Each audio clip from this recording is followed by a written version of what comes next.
I would like to acknowledge that this video is being filmed on the traditional lands of the Wurundjeri people of the Kulin Nation. I pay my respects to their elders past and present, and extend that respect to any Aboriginal, Torres Strait Islander or First Nations people who may be watching this video today.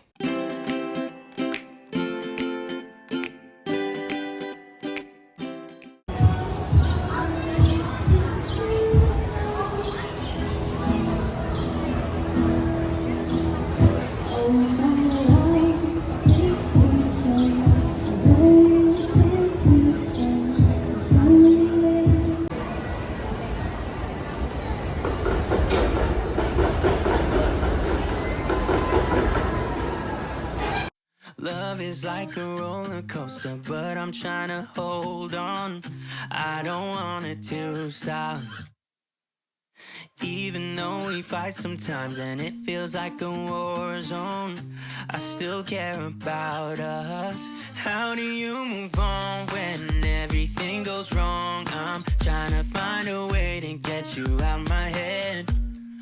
Don't know how to cope with being so broken. Girl, I can't forget about what we said. Hi everyone, welcome to another reading vlog. As with all my reading vlogs, this is going to be super chill and I have absolutely no idea what's going to happen in this vlog, but you will have seen at the start of this video footage from my trip into the city tonight. It is Friday night, the 16th of December. I left work early and actually went into the city because I wanted to go to the big gimmick store in the city and have a look at the romance section. I know that it has been becoming bigger, I suppose is the best word to say, because prior to this year it was like one tiny little shelf section. Now it has 3 sections and some end caps and displays and things like that, which is kind of fun. It's mostly traditionally published books though. I did pick up some that I'm quite happy to have, I'll show you in a minute, and then I had to do some Christmas shopping. I did try to film anything interesting and holiday-y that I saw in the city, but mostly I was trying to get in and out as quickly as possible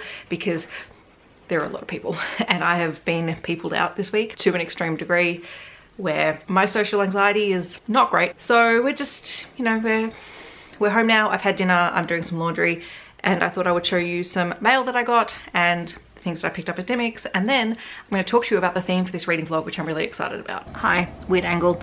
I thought I was filming and I clearly wasn't. So you missed my struggle in unboxing the box within a box. There is the guidebook and there are the beautiful cards that have the same design as the Wild Unknown Tarot. So I'm very excited to unpack this probably in the holidays and spend a bit more time looking at it. But since I clearly did not show you my struggles with unboxing it, I'll show you my struggles of putting it back together. Very shiny box that goes inside this very lovely white box, like so. There's a ribbon and a book, and close it. And I'm never going to be able to put this back on, but you know, we can hope. I put it back on. This is great. All right, now that I've shown you that, I'm now using it to prop the camera up. So less of a weird angle. And then earlier this week, I received an email from Allen and Unwin saying I'd won one of their website competitions. I thought, great. I remember vaguely entering it where, you know, you had to select your top 5 books and they would send you the top 5 books. Couldn't for the life of me remember what the 5 books were that I picked. But so I went back through the list and I said, look, I think these are the ones that I picked. At the end of the day, you can surprise me and I'll probably be happy.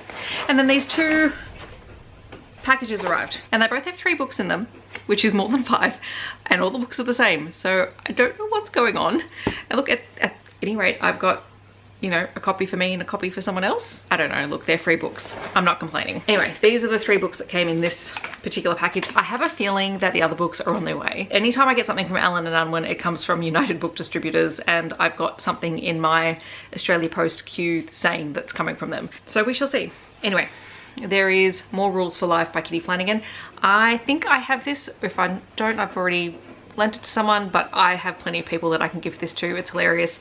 Kitty Flanagan is an Australian comedian, and this was her, you know, guide for life and general common sense rules. I also wanted a copy of The 12 Days of Christmas Island. This is by Teresa Lagrange. I have not read this, but it sounds delightful. I will probably review this on my kids' book channel, which I don't think I've talked about yet, but I will soon. And then the other one is I Am Not Fine, Thanks, by Will Anderson. I thought this would be a really interesting read. I don't often read biographies or non-fiction in general, but this one would be interesting. And I also have someone I can give the second copy of this to who I know will really, really appreciate it. So yes, I got 2 copies of each of these. All right, I went into the city to get Mum's Christmas present, which is this shower gel from Clarins that she wanted. I've also got her something else, but this was what she wanted. We are trying to stick to limits in our family, and next year there is no more presents because we all cracked it. So last year for presents, which is a-okay with me. And then there is my Dimmicks haul.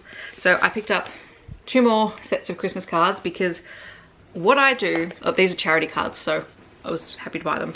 What I always do, holding that one upside down, what I do is I buy my Christmas cards the year before and then I use them the following year. So these are going in my Christmas box for next year, but these are really great for family Christmas cards and for all of those sorts of things where I need bulk cards. And then for close family members and good friends, I buy really unique artist designed, weird, funky Christmas cards because I find that funny. But these are really good when I have to write lots and lots of cards. I've got them on hand. And these are really cool designs. And then there is my Christmas present to myself. Not that I need an excuse to buy books. I did go in there with the, you know, a limit. I was allowed to buy no more than 4 books of any kind of books. Believe me, I checked out the kids section. I checked out the middle grade section. I briefly looked at the YA section, but not really. It was kind of a half-hearted look. I did look at the manga section. I sort of wandered through the fantasy sci-fi section, but these are all romances. The first 2 that I picked up are The Charm Offensive and Kiss Her Once for Me by Alison Cochrane. I've been meaning to read The Charm Offensive for ages. I know it's meant to be really great. I've heard good things about this one as well. So I'm figuring that I could probably do like a weekend reading vlog where I try Alison Cochrane's books. Now that I have them in physical copy, I'm more likely to pick them up sooner rather than later. They tend to get lost on my Kindle. I also picked up a copy of The X-Hex by Erin Sterling. Again, one I've been meaning to read for ages and was very surprised to see it on the shelf. So that came home with me. And then one that I was really excited to see, but I have no idea what it's about, is an Andrew J. Christopher book, which is Thank You Next. And it's short. This happened. No regrets. It's Christmas. I have only more 2 days of work next week. It's gonna be a long 2 days, but then I'm done. I will be participating in Izzy's, you know, new challenge to read what you own, because I need to, clearly, between this and that TBR card over there. Oh yeah, you guys haven't seen this yet. I now have a second bookshelf from work here that's going to have picture books on it. Yeah, this doesn't want me to stay in focus because I'm not the center of attention in its frame. Anyway, picture bookshelf over here, picture bookshelf over here.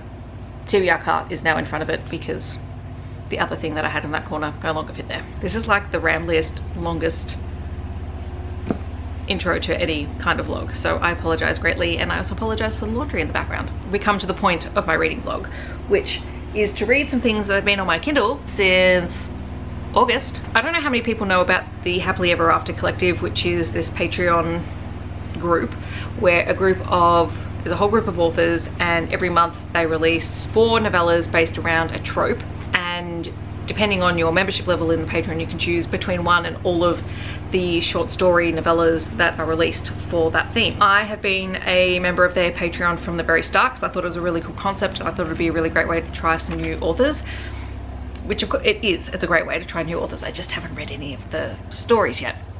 Any of them. Like, I get 3 novellas a month and I have not read a single one of them. So that's what we're going to do in this reading vlog. We're going to see how many I can get through in a weekend. I have my list here of all the ones that I actually selected.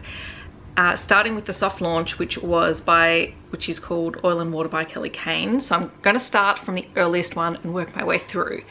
So there was the soft launch, which originally had 2 novellas, but one of the authors asked to be removed from the collective in the soft launch. So I'm not going to read that. I have that novella, but I'm not going to read it for this because they're no longer part of it. The soft launch was in July. August's theme was second chance romance. September's theme was enemies to lovers. October's theme was fake relationships. November's theme was siblings best friend. And December's theme was friends to lovers. So I have 3, 6, 9, 12, 15, 16 short stories / novellas. I actually have no idea how long these are, so I don't know how long they're going to take me to read. We're just going to read a couple of them tonight and see how I go because it is 8:30.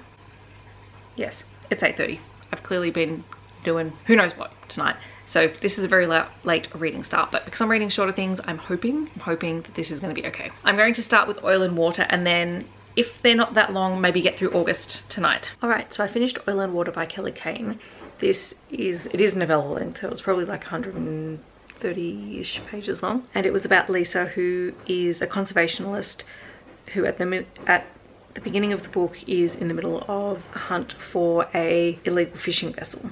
So that's sort of the first chapter, is she's on board, and we see that she takes risks and she really doesn't let anyone stand in her way. And then she gets a phone call that her brother, who has been sick and terminal with, I'm assuming, some kind of cancer, is possibly only months away from passing away, and he has inherited the family oil refinery business and is no longer able to run it. And so her father calls her home to take over as CEO of the company, which, you know, kind of goes against everything that she believes in as a conservationist. She's convinced to come back home, and she butts heads with her former best friend, who is the vice president of the company. But the two have this past where something happened, and they've left, you know, this almost decades-long friendship for dead because of something that happened and some miscommunication. And now they're forced to work together, and they have to decide whether or not they can A, continue to work together, and B, have a relationship. And you also have everything that's happening with Lisa's brother and the sort of the expectations of family. It was interesting. I've not read anything by this author before, so it was great to try. Yeah, it's kind of my thoughts on it. I enjoyed getting to try a new author, and while I think the story probably could have been fleshed out a little bit more, and maybe there's a lot of complicated history things that went on between the two of them that might have needed a slightly longer format, you know, it was still interesting. So now I'm going to try one of the second chance novellas. It's by Tasha L. Harrison, who I've read before, so I thought I'll go to an author that I have read before because I know that I really like her writing, and yes, we shall see. All right, so I finished Pretty Memories by Tasha L. Harrison. This one was really cool. So it's part of the second chance novella set they released, and the heroine is Keisha, and she is a former army nurse. She's just retired and returned to her hometown. She's trying to get jobs and no one's hiring her because she's overqualified, and they're using some pretty shady tactics to, you know, not hire her. In her hometown is her teenage boyfriend, and they had some kind of conflict years earlier, and they haven't spoken in 10 years. But they're just constantly drawn to each other. And so it's their second chance romance. And I loved it. Tasha L. Harrison is just a great writer. Like, I was immediately sucked in. I just wanted to keep reading and find out what was going on with these characters. I do want to just content warning that this one has assault of a side character, as well as mentions and discussions of a teenage pregnancy and an abortion. It was just really, really good. So I'm going to go to bed now. It's like 11 o'clock, and I have seriously misjudged how long all of these are going to be. So there's no way I'm going to be reading all of them in one go, but I might try and read the first couple of months worth of novellas and then do a part 2. But yeah, so far this is, you know, a good opportunity to just sit down and finally read some of these things, and they're short, which is where my brain is currently functioning at, is at short. Good morning, everyone. Happy Saturday. It is nearly 9:30. I've just been to Pilates. I have a letter to go drop off for one of my members. It's the last Christmas card that I'm sending out, and then I'm going to start my round trips to work to bring home, sorry, cards in the way, all of the picture books home. So if I remember, I will do a shot of the chaos that is my classroom at the minute. But yeah, I'm going to be literally running backwards and forwards for at least the next hour. Thank goodness work is only a 3-minute walk away, because otherwise that would be really depressing. So all of these picture books need to come home, which is fine. This is like 2 or 3 trips. I could use the book cart, but I'm a little bit worried it's not going to handle the walk up and down the street, so I don't want to risk breaking it and then getting stuck halfway before home. The desk is a mess. That also has to come home at some point, but that can wait till after the holidays. That's shredding. That I think is staying. This is just a mess I need to tidy up. The toys I think will stay for the next teacher. The books up the top, and some of those books down there need to come home, as well as the bad guys books. The rest are staying. Some of this will need to come home as well, but I don't know how, when, why that's going to happen. Some of it has to stay here. All of those tubs need to come home, and I'm hoping that I can keep the trolley here. That's the plan. I've got to pack up the books, and then I'm going to start my first trip home, and then we'll see how I go. Everything is a mess. I just have to show you this. This is my example. The kids have taken theirs home already, but we did a unit on Australian habitats, and we were making dioramas and we had to do 4 Australian habitats. So this was my example. I'm missing one because I was away one day when they did it, but this was my bush example with the cockatoo. So they had to have the habitat and an animal that lives there. This was my desert with a blue-tongued lizard. And this was my ocean one. I did Phillip Island. Some of them did the Great Barrier Reef. Some of them did the Penguin Parade. I chose to do the Penguin Parade. I really like it. It's going to go in the bin, but I just wanted to show someone because, you know, this is my last crafty thing that I'm doing with the class for who knows how long. And since we're here, I might as well show you these. These are what I made for the team that I'm working with next year, the other people who are doing the same job that I am, but for different year levels. Little drink tumblers with their name, full of chocolates, because I think we're going to need them. And those are gifts for the rest of my team. I just wanna love you a little bit more. Don't just walk away from me and close the door. Baby, pull me close. It's 3:30. I'm exhausted. I have done 4 trips to the school. That was this morning. I think that was when I last updated you. And then I've just done a 5th one because my dad was going to come with the car so we could just dump a whole lot of boxes in there. Some of them are going back to their place, some are coming to my place, and then I got a call back from my mum saying my dad's tested positive for COVID, so he's not coming, but she is. And we've just done a carload, but I was walking there and back because she, you know, in case she tests positive in the next couple of days, she didn't want me in the car with her. So now I have, oh, I don't know, let's see, more crates on the floor. I haven't eaten. I have a party at 6:30, so I am frantically about to eat some potato cakes and dim sims and be very naughty and drink this because I just need something cold. I'm so done. I haven't even read anything. I haven't stopped. So much for a restful weekend. Hi guys. It is just after 10 p.m. on Saturday night. So I've just been out to a friend's 30th birthday. Got to wear my new top, which is very colourful. And it was a really nice night. And I'm just now very tired after running around all day. I did start another novella. I just did not update you guys before I left because I ended up running around and rushing around like crazy, but I haven't quite finished it. I've got about probably 10 more minutes of reading. So I'm gonna quickly have a shower. I'm gonna finish the book and then I'll update you on Double Exposure by Rien, which I'm really loving. Double Exposure by Rien is the second of the second chance romance novellas from, what month was it? August. And I loved this one. It was so fun. It's set in Chicago. Both the protagonists are art thieves. There is a heist in progress. There is, you know, complicated reasons why they're both after it. And these two have a past. And somewhere along the lines, some miscommunication happened and now they're rivals. And every time they cross paths now, they try to one-up one another or get the other person caught. You have Jillian, who is renowned to be, you know, one of the best art thieves out there. She is just insanely talented and very intelligent, and we get a lot of her process in this, which is great. And then you have Sloane, who uses they them pronouns and is equally as brilliant but has the money to back it up. And Sloane is very much kind of like a Robin Hood character in that they do these jobs and then they collect the paycheck and they try to return as much of it to communities in need as possible, but also they take jobs where they reclaim artworks that belong to communities that it has been stolen to. And in Double Exposure, their paths cross when they're both sent after the same job. There might be some double crossing involved, not between the two of them, or both of them, and it was so good. I loved it. It was great. It was so much fun.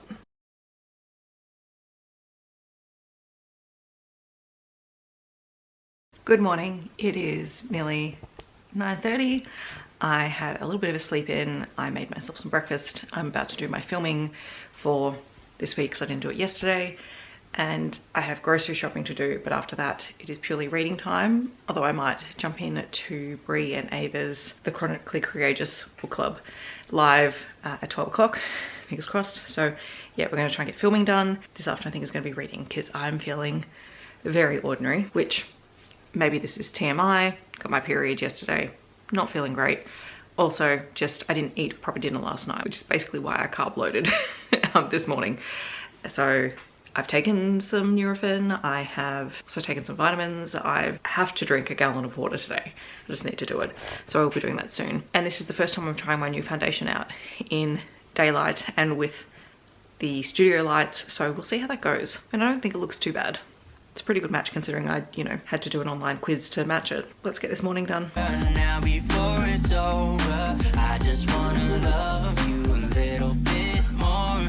Oh, I know that it's difficult dealing with emotions, but I want you to know that you'll always be on my mind. Okay, so Bree and Ava's live show has finished, and now I am going to read Unconscious Coupling by Lucy Eden, which is the last of the second chance romance novellas. Okay, so I just finished Unconscious Coupling by Lucy Eden, and I think I have to just, you know, admit that I have a complicated relationship with Lucy Eden's writing. Like, there's nothing inherently bad about it, but I've never really gelled with it, and I've only read a couple of her novella-length stories, but I just don't vibe with them as much as other authors I read, so take this with a grain of salt. So this is about Kat and Derek, who were together 5 years earlier and come face to face at the bachelor and bachelorette parties of their best friends in Las Vegas, and on a whim their friends decide to get married in a chapel and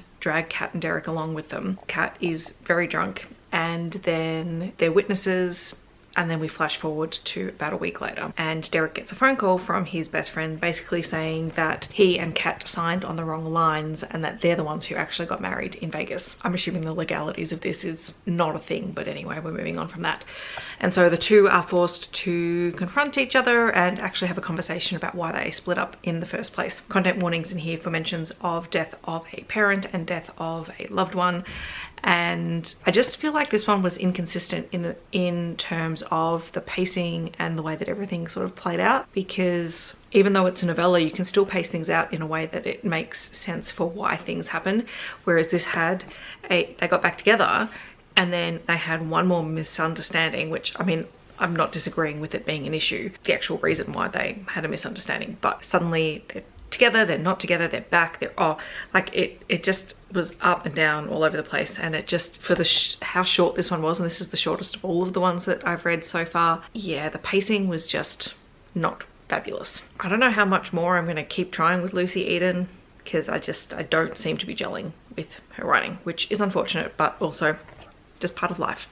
So I think I'm going to try and read the September novellas, which are Enemies to Lovers novellas. And who do I have? Hang on. Where's my paper gone?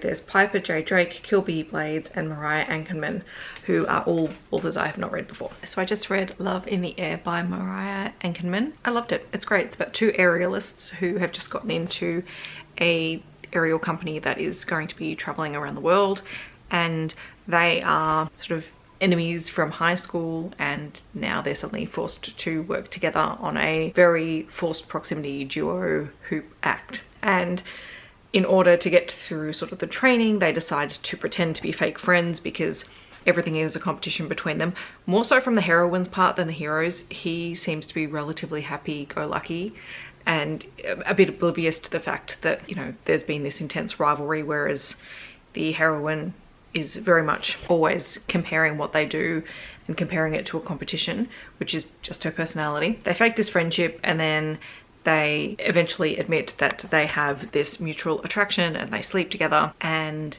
yeah, what causes the friction in their relationship is this competition dynamic, again, more from her side than anything else. But he also has his own trauma that he's dealing with. His younger brother passed away from leukemia years earlier, and so he's very protective of people that he cares about as a result. And so, you know, he doesn't think anything of questioning, you know, a more dangerous move that she might be considering to participate in, or things like that, because he is concerned about people's well-being. Great story, loved it. Going off of this, I'd love to read more of Mariah Ankenman's work. I think really great writing style, very interesting story. So this was a big success. I just read the second Enemies to Lovers novella. It was called The Prince and the Pundit by Kilby Blades. I loved this so much.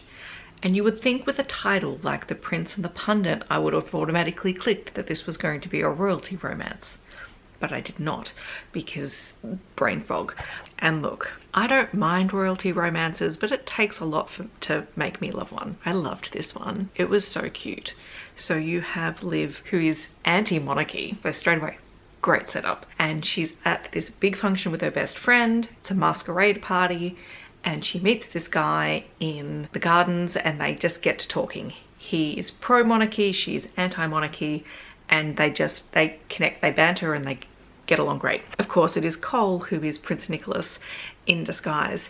And there's a, you know, the clever setup at the start of the book where her best friend says, oh, the prince always dresses up as the king, so no one ever knows who he is. He always uses this as a way to get around people fawning over him. Their paths cross again the very next day when they are scheduled to debate the pros and cons of the monarchy on live TV, and it takes them both a couple of minutes to realize who the other person is, and then they start spending some more time together. And of course their interactions pique the interest of the media. She rightly calls out the fact that them speculating on any kind of relationship between Liv and Cole has overshadowed anything of importance, which happens to be the closure of a public hospital. And so that starts sort of this longer standing relationship as Cole tries to prove that he is more than just his title, and that he does care very deeply about his people and about Liv. It's very swoony. I will say there is a very huge power imbalance in here because she is a commoner, but it was just really well written in a way that you felt that he was actively trying to always put her first, and I deeply appreciated that. So that was great. Now I have one more novella left, but I'm going to have a shower and have dinner and do all of that stuff. That means that I'm not going to be a total mess tomorrow for second last day of work, and yeah, then I'll come back and read the last novella and let you guys know my thoughts on that one. All right, so I just finished reading The Ink That Bleeds by Piper J. Drake. This was a paranormal romance. I was not expecting that, although I probably should have, because it's probably why I picked it. I just couldn't remember. And it was great. So you have Amy, who has returned to a small town because she's inherited this bookstore, and it's called the Mystic Bookstore, and it's magic. It has its own sentience, and the things just happen when Amy's in there.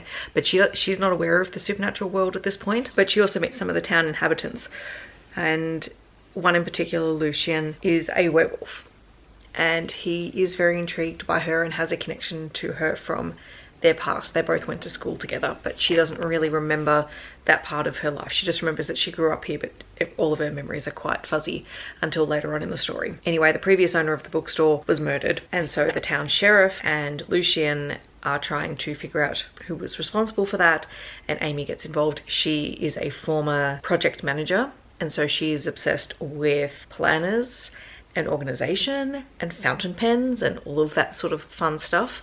I mean, this would be so cool if it was expanded out into a greater world with different characters, even if they were just like novella length, because there were some intriguing characters, and this little town, I think it's called Wolf Sound, was just lovely. It's like a little cozy seaside town that has supernaturals and humans, and only some humans are aware of the supernaturals. So I really enjoyed it. I think I'm going to wrap up the vlog here. So I read 7 of the novellas. I still have at least 9 more to go, so there'll be a part 2 coming very soon, because I do want to continue reading these. I think this is a great way just to read some stories by authors. Like, a lot of these authors I hadn't read before, which was great, and there were some really great stories. Like, I've thoroughly enjoyed it, so I hope that you have enjoyed hearing about them. This is me signing off. I hope that everyone is doing really well. If you have read any of these authors' other works, feel free to let me know down below any other recommendations you have by them. Otherwise, stay safe and happy and healthy as we enter into the pointy end of the holiday season, and I hope that you guys are all doing well, and I will see you in my next video. Thanks so much for watching. Bye everyone.